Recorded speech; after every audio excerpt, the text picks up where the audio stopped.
I've always been confused about the term astral versus etheric or etheric, and which is which.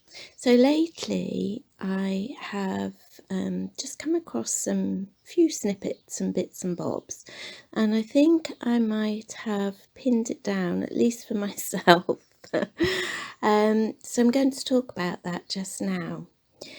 So, true out-of-body experiences are projections of the etheric body and not the astral body. And this has been a point of confusion for me as well. So I think where this may have originated, I was listening to somebody talking the other day, and they pointed out that the book, The Phenomena of Astral Projection, which was written in 1969 and authored by Sylvan Muldoon and Hereward Carrington, described the author's projections as astral when in fact they were etheric or etheric. And I think this may have been the root, because at the time there was very little material on this subject. So perhaps that sort of fed into the general confusion. Astral projections take place in dreams or in meditations or visualizations. And one of the ways to determine which is which is that in an astral projection, which we use a lot in visualization, we project ourselves onto the astral plane. And if you can move around easily in the plane, and if the landscape or the general environment change with ease, or can be manipulated by you with ease, then it's the astral realm that you are in. It's malleable, whereas the etheric realm is more closely linked to Malkuth, or the physical world, and as such is less influenced in this way. So looking at the tree of life as a little map to give us some guidelines on this, Yesod, which is the 9th sphere just above Malkuth, is correlates with the astral plane. Malkuth, which is the last sphere, the very lowest sphere, which is the physical realm, correlates to the etheric. And in the sort of heyday, I suppose, of the Victorian era, when the spiritualism was a very big thing, material, or is it called material mediums? No.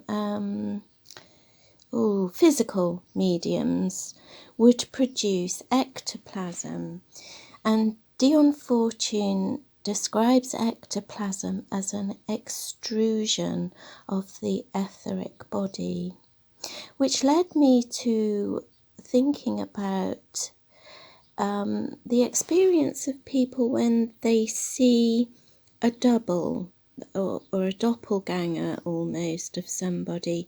They see this person very physically when in fact they're not there. They are in fact, they could be miles away, but they see this person. There's lots of stories about this happening. So I'm guessing that this is the etheric body that they are witnessing. So In terms of magic and working magically, I suppose we mostly work on the astral plane to then produce the effects that we want to see in the etheric. So that sort of correlates to coming down through the spheres, from the sphere of Yesod, sorry, which is the astral, down to the sphere of Malkuth, which is the physical.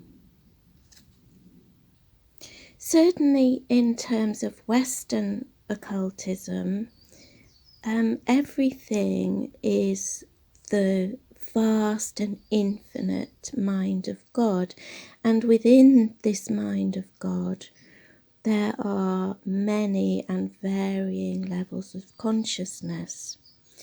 The astral and the etheric are just two of those levels.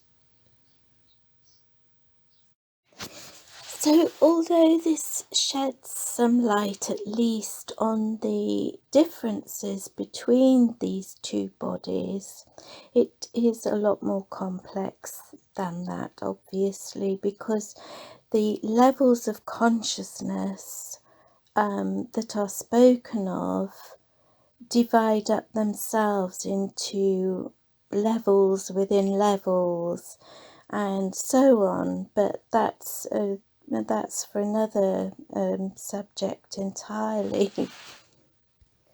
I think we can think of the astral body and the etheric body as being one and the same as a level of consciousness. Odd as that sounds, but I think it makes it a little bit easier to understand, in the sense that they are vehicles for that particular level of consciousness. And while that does make a kind of sense for the astral body, it does seem a little bit odd for the etheric body, because it can in certain circumstances be seen by other people. Now, is that because the person who is observing this etheric body has psychic abilities, or abilities that are not generally, or clairvoyant, I suppose, abilities? Or is it that the etheric body does have that level of physicality itself? Or is it both of those things? I suspect it probably is. Well, it's a fascinating subject, and this is just a jumping off point. For more information, Theosophy and the writings of Helena Blavatsky, and also of Rudolf Steiner, possibly a good place to start.